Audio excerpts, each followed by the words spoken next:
चीन में corona virus के मामले बेकाबू हो गए हैं। एक ओर अस्पतालों में जगह नहीं है तो दूसरी ओर शमशान में लाशों का अंबार लगा हुआ है।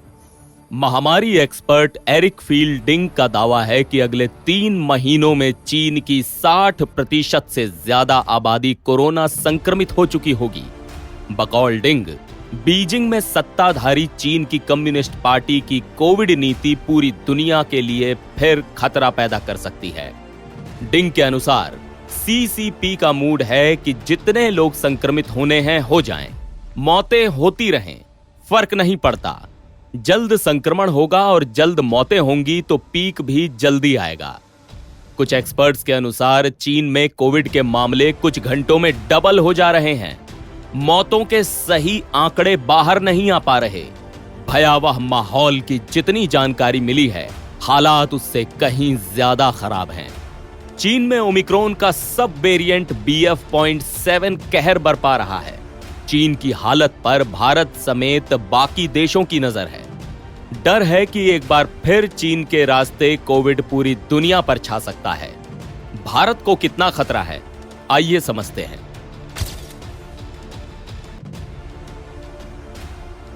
कोरोना की शुरुआत चीन से हुई और अब वो महामारी के शायद सबसे बुरे दौर से जूझ रहा है।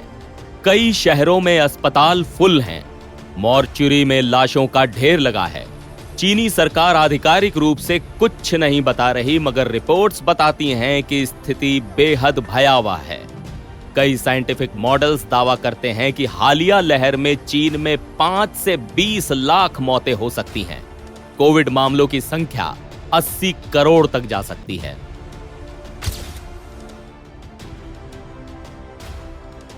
महामारी विशेषज्ञ और हेल्थ इकोनॉमिस्ट डॉक्टर एरिक डिंग ने ट्वीट किया कि प्रतिबंध हटने के बाद से चीन में अस्पताल पूरी तरह भरे पड़े हैं। महामारी विशेषज्ञों का अनुमान है कि चीन की 60% से ज्यादा और पृथ्वी की 10% आबादी के अगले 90 दिनों में संक्रमित होने की संभावना है। इस दौरान लाखों मौतों की भी संभावना है और ये तो सिर्फ शुरुआत है।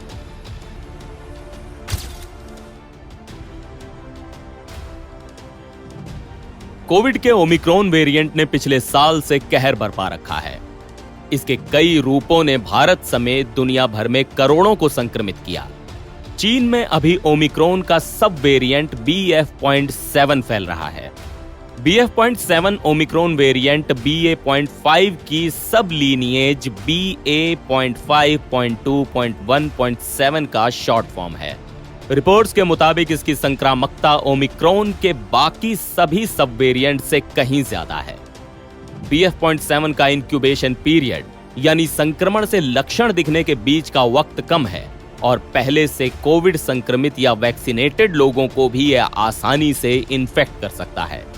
BF.7 से संक्रमित एक व्यक्ति औसतन 10 से 18.6 लोगों को संक्रमित कर सकता है। इसके लक्षण वगैरह ओमिक्रॉन के बाकी वेरिएंट जैसे ही हैं। दिग्गज वायरोलॉजिस्ट डॉक्टर गगनदीप कांग ने मीडिया से बातचीत में 4 वजहें गिनाई जिनकी वजह से चीन में कोविड ने हाहाकार मचा रखा है। पहला, जितनी बुजुर्ग आबादी का वैक्सीनेशन होना चाहिए था उतना नहीं हुआ। बुजुर्गों को कोविड से सबसे ज्यादा खतरा है। लोकल रिपोर्ट्स के अनुसार चीन सरकार का दावा है कि 18 साल से ऊपर की करीब 90% आबादी को चीनी वैक्सीन के 2 डोज लगे हैं। ऐसे में उन्हें गंभीर बीमारी भले ना हो मगर संक्रमण का खतरा जरूर है। दूसरा, चीन में बूस्टर डोज लगवाने वालों की संख्या भी कम है। 60 साल से ज्यादा उम्र के करीब 50% लोगों को ही बूस्टर डोज लगी है। तीसरा, चीन का फोकस बड़े पैमाने पर क्वारंटीन और सख्त यात्रा नियमों पर रहा। करीब 3 साल बाद भारी जनविरोध के बाद चीन ने हाल ही में पाबंदियां हटाई हैं। और चौथा, सर्दी भी एक अहम फैक्टर है। अस्पताल पहले से ही वायरल संक्रमणों से भरे रहते हैं और ऊपर से कोविड की लहर।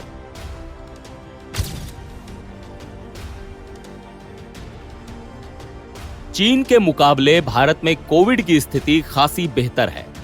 भारत ने अब तक कोरोना वायरस की 3 लहरें झेली हैं। डेल्टा वेरिएंट के चलते आई दूसरी लहर सबसे ज्यादा घातक साबित हुई थी। पिछले कुछ महीनों से देश में कोविड की स्थिति नियंत्रण में है। 20 दिसंबर 2022 को सक्रिय कोविड मामलों की संख्या 3,559 बताई गई। BF.7 समेत चीन में ओमिक्रॉन के जो भी वेरिएंट्स फैल रहे हैं वे भारत के लिए नए नहीं हैं। SARS-CoV-2 पर बने जीनोमिक कंसोर्टियम INSACOG ने ऐसे स्ट्रेन्स के मामलों का पता लगाया है। यहां कई महीनों से BF.7 मौजूद है, मगर चीन जैसी चिंताजनक स्थिति पैदा नहीं कर सका। CSIR के institute of genomics and integrative biology के निदेशक रहे डॉक्टर अनुराग अग्रवाल बताते हैं कि मुझे नहीं लगता कि भारत पर इसका असर होगा। अब अशोका यूनिवर्सिटी में पढ़ा रहे डॉक्टर अग्रवाल ने मीडिया से कहा कि भारत की आबादी में इम्यूनिटी का लेवल कहीं ज्यादा है।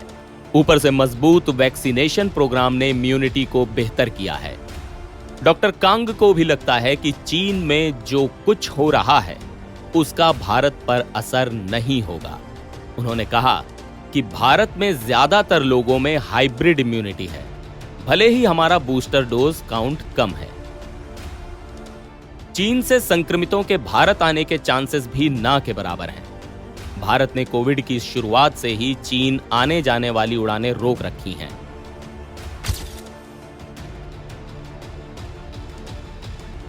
नई दिल्ली के संत परमानंद अस्पताल में फिजिशियन डॉक्टर अमरेंद्र झा का कहना है कि अभी लोग एक देश से दूसरे देश आ जा रहे हैं। ऐसे में नए वेरिएंट फैलने की आशंका तो रहती ही है।